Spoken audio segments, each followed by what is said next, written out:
ห้องว่าการสำนักงานประธานประเทศได้มีการเผยแพร่เสื่อมซึมมติกองประชุมใหญ่ครั้งที่ 12 ของพรรคยกให้เห็นถึงความ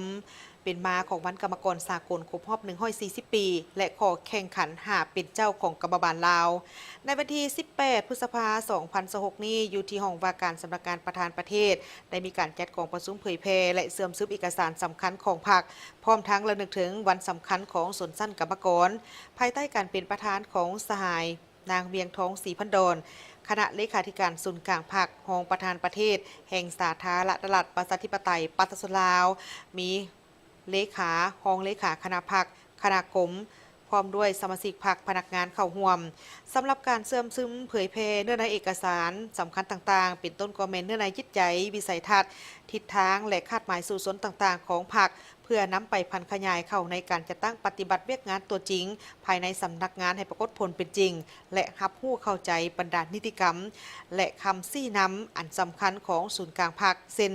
คำสั่งว่าด้วยการจัดตั้งเสื่อมซึมพันขยายมติกองประชุมใหญ่ผู้แทนทั่วประเทศครั้งที่ 12 ของพรรคคำแนะนำเกี่ยวกับการจัดตั้งเสื่อมซึมผันขยายมติกองประชุมใหญ่ผู้แทนทั่วประเทศครั้งที่ 12 ของพรรคซึ่งถือเป็นเข็มทิศยังทางในการสร้างแผนการเคลื่อนไหวให้สอดคล้องกับแนวทางของพรรคในระยะใหม่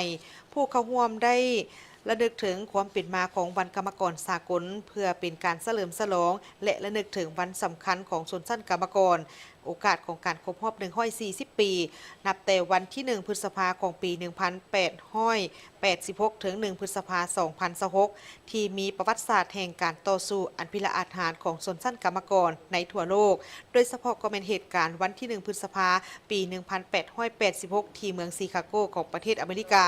ได้มีการลุกฮือขึ้นต่อต้านการกดขี่ขูดขีดของพวกนายทุนเพื่อทวงเอาสิทธิผลประโยชน์อันชอบธรรมและลดพรสมมุติของการเฮ็ดเวียกซึ่งกลายเป็นต้นกำเนิดของวันกรรมกรสากลและเป็นแรงงานในการสุกยู่ให้แก่ขบวนการออกแรงงานลาวในปัจจุบัน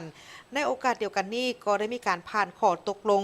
และบทแนะนำเกี่ยวกับการจัดตั้งปฏิบัติเนื้อในขอแข่งขันหาเป็นเจ้าก็คือเป็นเจ้าการในการฝึกฝนหล่อหลอมทางด้านการเมืองแนวคิดเป็นเจ้าการในการปฏิบัติกฎหมายและระเบียบการของรัฐเป็นเจ้าการในการพัฒนาตนเองและการจัดตั้งเป็นเจ้าการในการปกป้องสิทธิและผลประโยชน์อันชอบธรรมเป็นเจ้าการในการปฏิบัติหน้าที่วิชาเฉพาะอย่างประดิษฐ์สร้างเพื่อเป็นการปลุกระดมให้สมาชิกกรรมบาลและสาวพอแรงงานภายในของว่าการสำนักงานประธานประเทศมีสติตื่นตัว